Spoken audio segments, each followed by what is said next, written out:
Agent Grey talks too much without giving any new exposition until she says that mythos creatures are all of the beings and animals that might have existed but didn't, like unicorns. Animals are beings. And why is she saying didn't when they do? She says that mythical creatures shouldn't exist, so it's our job to keep them out of the time streams. Who are they to decide that? Assholes. So they're the anti-magic brigade. She doesn't explain why this makes them right, and just expects that they're a category of people we don't like to be good enough. I like these guys better when I thought they were freedom fighters against Eggman after he took over Mobius. The appeal of them being a subversive new idea instead is being outweighed by the cons of Sonic and Tails never getting realistically mad at them and lampshading how bad they are. The mythos creatures are here because lots of weird stuff is possible in the 4th dimension. I took this to mean the 4th dimension magically created them because it's so magical.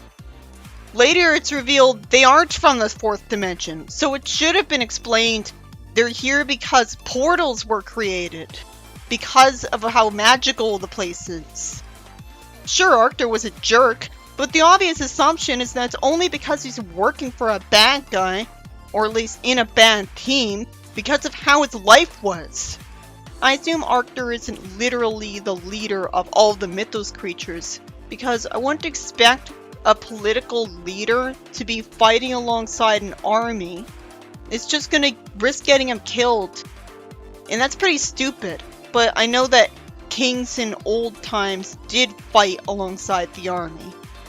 And that was very stupid of them.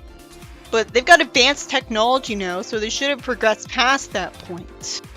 If the mythos creatures look like non-humans universally, then why the hell do they think Sonic and Tails weren't one of them just because they weren't in uniform and try to shoot them? Why did they even consider that they were against them just because Sonic looked ignorant? Couldn't they have just assumed Sonic got brain damage? Or he's a brand new recruit?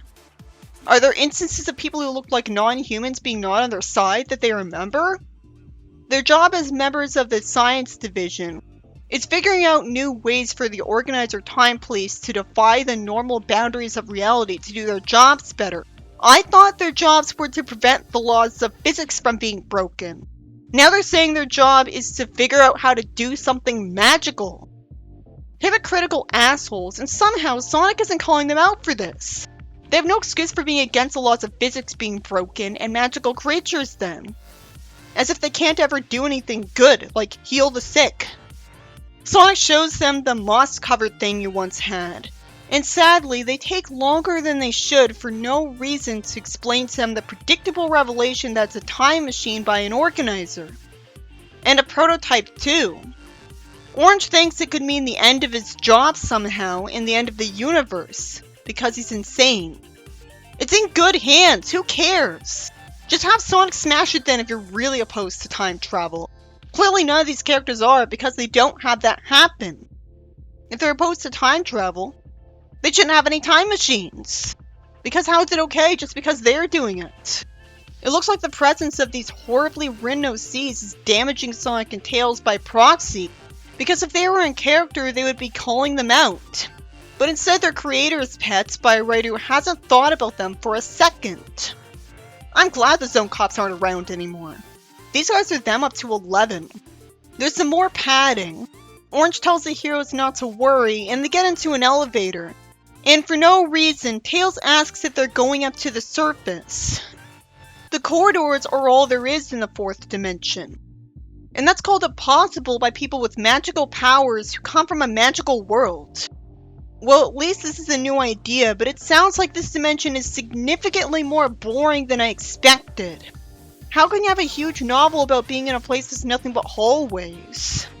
And how are they against the laws of physics being broken?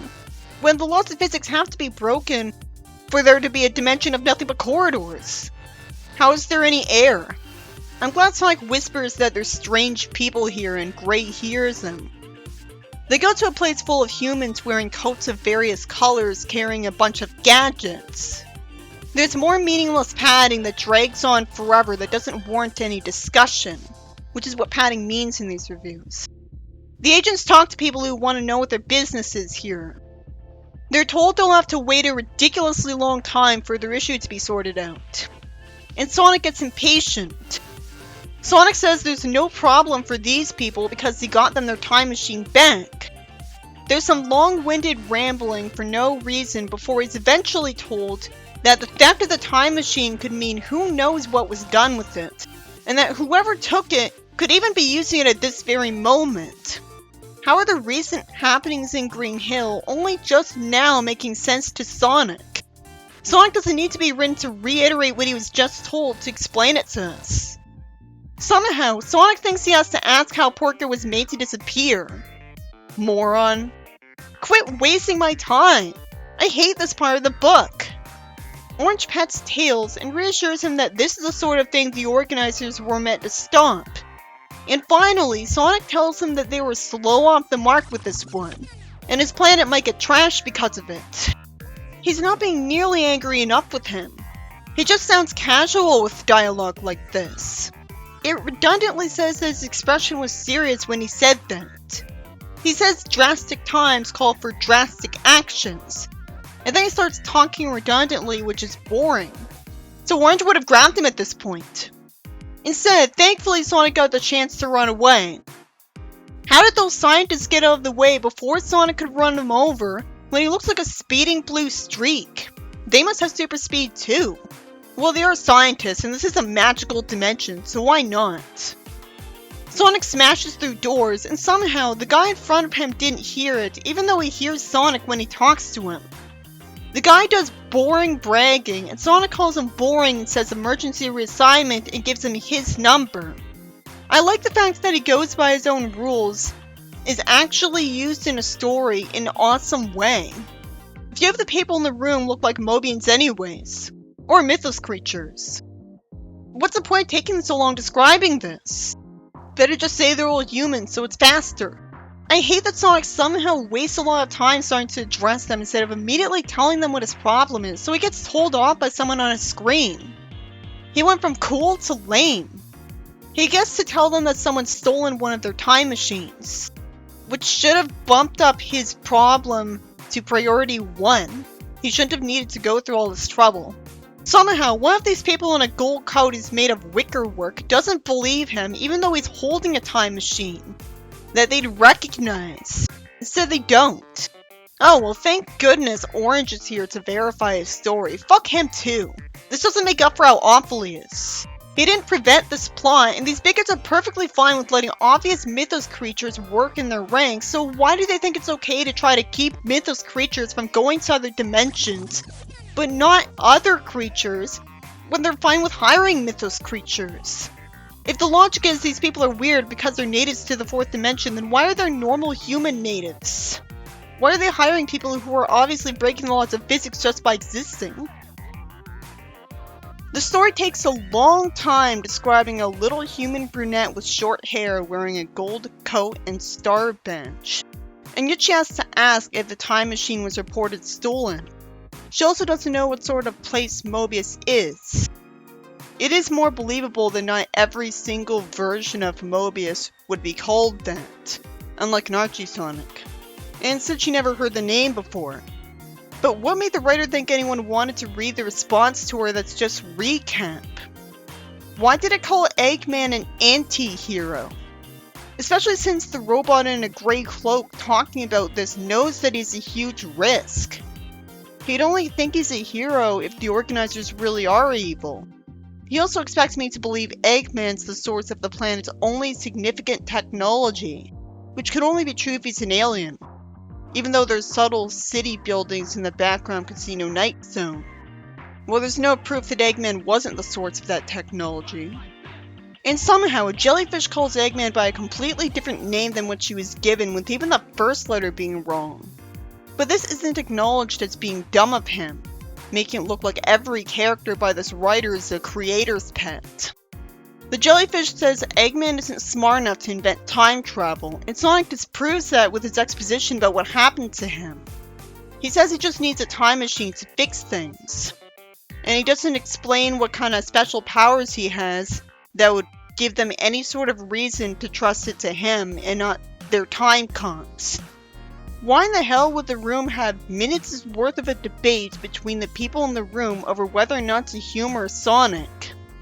If they don't actually want his problem resolved in the only way possible, they're frauds because their whole job is this kind of problem resolution. Everyone has to put it to a vote how severe the problem is, and the two agents are put up to investigation while Sonic and Tails will get given a warper to go home and get evidence. Sonic puts an arm around Tails' shoulders because he's glum and it makes him smile. The robot giving them the warper calls Sonic Master and tells him to be careful and good luck. Sonic stays optimistic, and illogically, the robot says good luck a second time for no reason. Then the robot's device says that Eggman just went up to technology level 17 when he was at 14 minutes ago. The robot somehow thinks to offer to tell the council and ask for a new vote, when Sonic clearly has to rush to fix things at this rate. I hate that Sonic lies that's an excellent offer for no reason. Why would he one moment be horribly mean because Sonic has an attitude, but in other moments be dishonest just to be polite in these books? He thanks him, but even though he's in a hurry, he somehow wastes time long-windedly explaining himself instead of just saying, "but we're in a hurry." Of course, Sonic being long-winded is the least of the story's problems if that story only does that because nearly every character is long-winded. That's just the dumb writing style. Considering that Orange was right beside Sonic last scene, why do the heroes have to walk back into the room full of scientists instead of instantly using the warper? Anything to pad things out with a bunch of paragraphs. All of these book writers write like a kid being given an essay with a minimum word count, which is amateurish. When your protagonist is speedy, you should take that as a hint that you gotta go fast.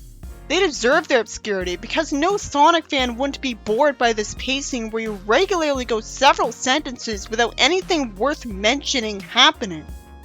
I wish the story would just instantly cut to Sonic getting the warper from the storeroom, instead of him having to go to and take an elevator. Yeah, this is real interesting. I really want to read about this journey where nothing worth mentioning happens for a whole page. Sonic notices a suspicious black smudge, and somehow he doesn't tell these agents about it right away. Her card gets stuck in a door she has to open, but it's opened anyways. And Orange talks casually about the door not being locked, and no one reacts to it, which makes them look like airheads.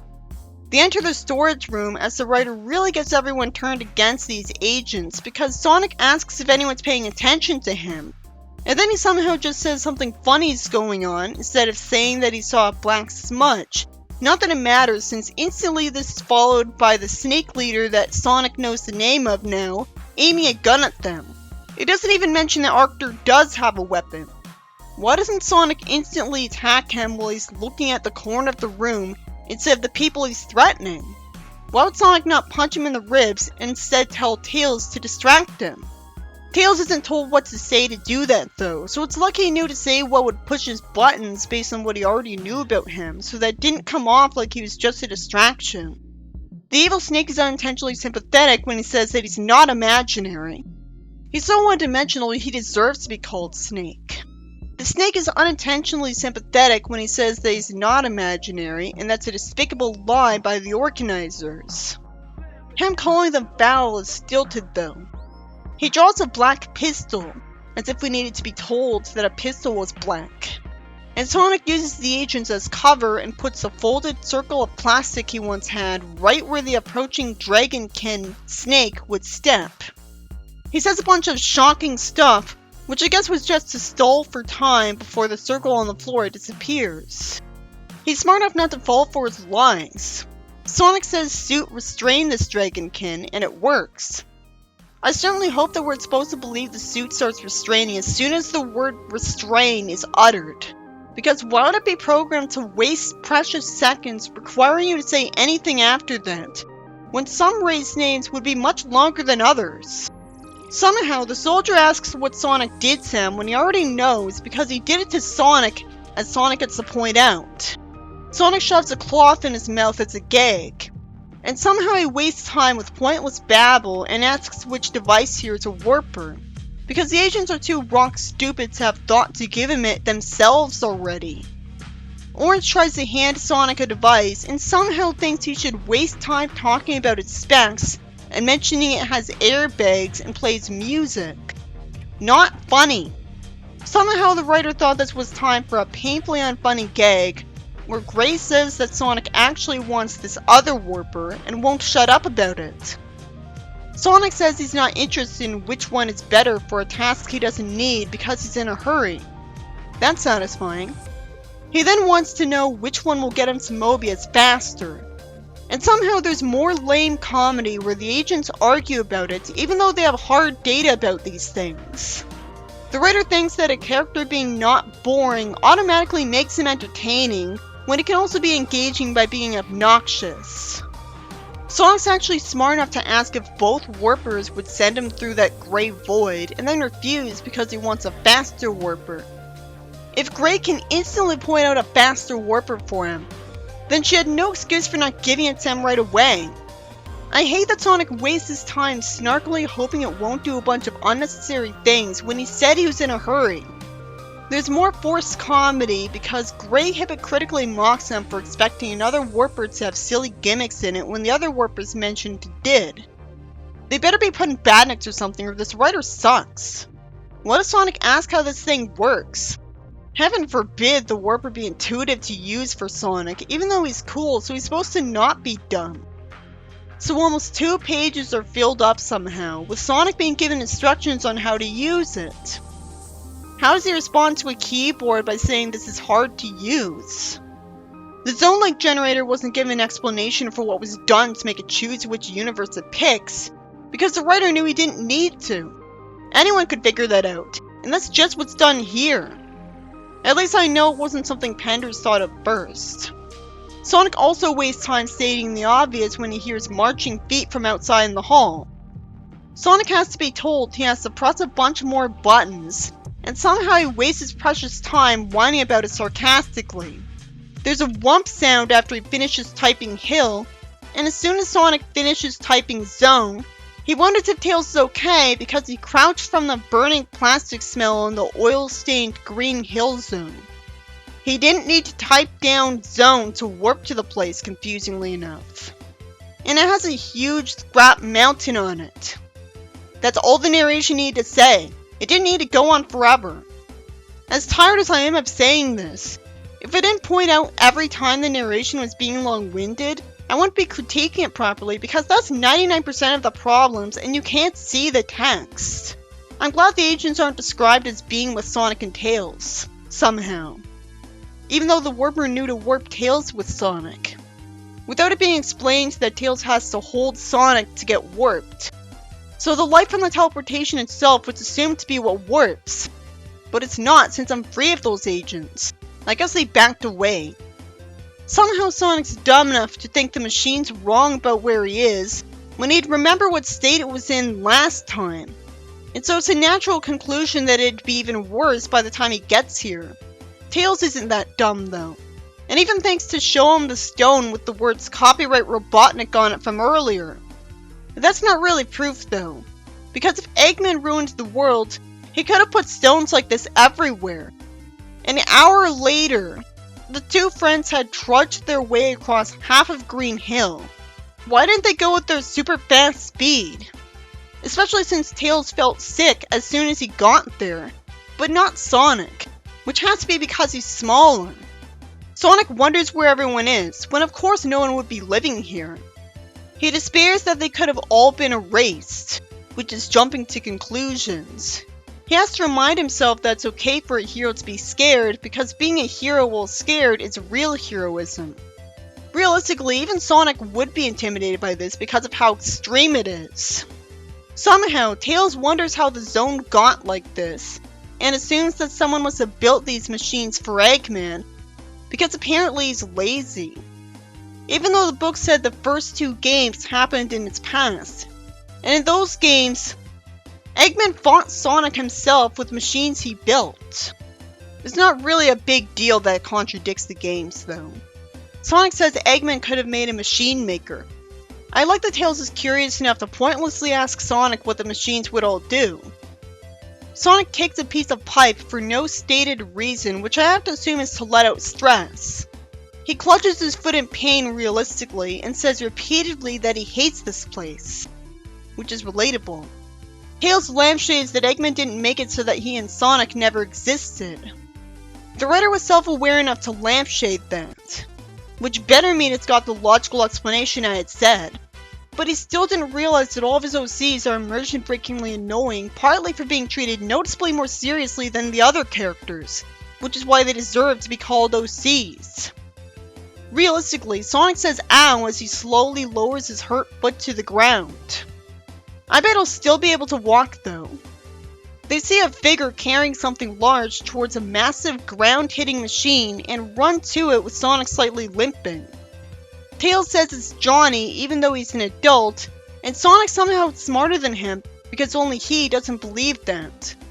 Tails somehow needs to tell Sonic what he was told by the rabbit. It's not Johnny Lightfoot, but a clone of him with muscles. Tails somehow doesn't realize it'd be a mistake to tell someone he's facing Sonic. Sonic has to muffle him and lie that they're a new batch of clones, though he shouldn't have said Lightfoot clones. Good thing this clone said he was brainless, so it makes sense that he believes him and that Sonic was careless. Sonic says he's looking for Eggman and gets told he's underground, and since he needs the information, he lies security check and asks and is told where the entrance to the underground is, rather than simply spin dashing under the ground while he's at it. Even if he threatened him for information to get around being dishonest, the clone would just alert Eggman afterwards if he didn't kill him. Clearly that'd both be even more out of character. Sometimes people even in real life act out of character, because the context justifies it. So it's a good thing I understand how that applies to fictional characters. But still, the concept of Sonic telling Tails to shut up earlier was not justified by context. And neither is Eggman being called too lazy to make machines. When you're not like the games anyways, there's no excuse for Sonic not aiming his spin dash at the ground to burrow. There's no excuse for it not being better if it's not the same. Sonic nicely tells the clone he passed the test top of the class, being long-winded about it, and says keep up the good work. They get out of earshot, and Sonic says that getting underground through a cave is so obvious an idea and doesn't properly explain why he didn't think of that. And Tails is scared of the dark. Sure, why not? He asks if they really had to lie to a friendly person. And Sonic gets to explain the obvious reason why he had to lie. In fact, he says they would have been beaten up outright. The writer didn't need to take so long to describe they ran ahead. They stop at a place other than the entrance to the cave. Tails looks over the edge of a cliff, and they can see the entrance halfway down. But it'll be hard to get to. Both of this is stating the obvious, so it'd be more natural if it was in the narration. Sonic says Sega only knows how anyone else gets to the entrance. That was the most immersion-breaking dialogue ever. I also always hated that the books referred to the hands of the Mobians as paws, even though they're bipedal people who wear gloves, not dogs. Sonic wipes a hand on the rocks of the cliff face, and gets a little oil on his glove, proving that going down the cliff's gonna be slippery. I have to show you the text at this point. Just look at how long these books take to describe stuff. Tails starts flying can be described in 3 words. I don't think the editors for any of these books were doing their job right. Why does Sonic say see you in the cave instead of grabbing Tails so that it could get flown to the entrance? Logically it'd end up slipping. Why did Tails fly far away from him instead? Sonic feels cheesed off that Tails would leave him like that, even though what he said to him gave him permission. And he's also mad that Tails didn't think about how dangerous the cave might be. That is pretty weird of Tails. Sonic can't climb down, and there's a flash on the horizon and rumble, and the ground trembles, causing small rocks to break away from the cliff and roll towards the bottom. One of which hits Sonic in the head with no consequence. Sonic falls, and his fingers hit the bottom lip of the cave entrance, which is revealed to be right below it, when I thought it was above it based on that narration. He shouts for Tails, who must have only been able to detect his voice and not what he said. Sonic spins his body into a smooth circle like a wheel, and the speed of it catches his grip on the surface to catapult him up through the entrance. That sounded especially cool, and I guess it made sense. Now that's Sonic. He's not hurt anymore, or else he'd feel hurt when he landed on his foot. Even NAW remembers he has a hurt foot for longer. Well, here I have to assume Sonic went through invisible rings and they healed him, which is easier when it's a world that's just like the classic games. There's a large red button on the wall in front of Sonic and Tails, and Sonic says this is where that gray void was. He asks if there's any sign of Eric, as if Tails would be able to sense him when he can't. I guess Tails is closer to the button than him, since he tells him to press it. It doesn't need to say it's a stone wall every time. A large section of the wall slides up to reveal a large metal chamber that seems empty. Why would it be made of metal? It would be a lot more work to put a metal chamber in than to just carve it out of the cave itself. They go in, and somehow it's not Tails who thinks enough to realize it's an elevator when Sonic does. Tails gets scared, and Sonic tells him to chill and breaks the immersion by saying that they're the main guys here, as in the main characters. In a story as dark as this, why are you having fourth wall break-in? The wall slides away, silently somehow, to reveal a long wide hall with overhead lights that turn on ahead as they approach revealing doors. It doesn't need to tell me that they're metal or heavy. Sonic tells Tails that no, they shouldn't start smashing these machinery to chunks, because they might be traps or explode. He recognizes the thing that generated the Great Void, and we get the catharsis of him ripping out its components. I guess the reason Tails asked what Clone Lab means is he wonders if it means a place where clones are made, or where they work. If Eggman really didn't use the Time Stone to time travel, at least that's creative. Why does it say kitchenette? Why wouldn't Eggman have a big kitchen? Eggman could gloat anywhere. Why would he like it any better if he's in a gloating room? And why would he like feeling obligated to go all the way there every time? But at least he was trying to lighten the mood. Eggman has a sign telling anyone blue and spiky not to enter the lab for temporal research. So either he was smart enough to anticipate that Sonic would escape the void when he had literally no reason to be able to do so. Maybe he already sent something into it. Or the sign's directed at potential other people like Sonic. After all, if only Sonic was blue and spiky, it'd be less believable that he is. And it's only seen as such because we assume there's other people with those traits off screen. And if there's blue people, why wouldn't there be blue spiky ones too? Sonic asks sarcastically if he'd be polite to knock, which also lightens the mood. It can be good to have some light humor like this at the wrong time, if it's done naturally. Sonic's just trying to feel better, and I can tell because earlier on he did acknowledge how serious the situation was. This isn't a continuity with the history of him not taking things seriously enough. He's not snarking sarcastically about how things are obviously serious because things are being serious. Sonic only has to punch down the door and it lands in the middle of the room.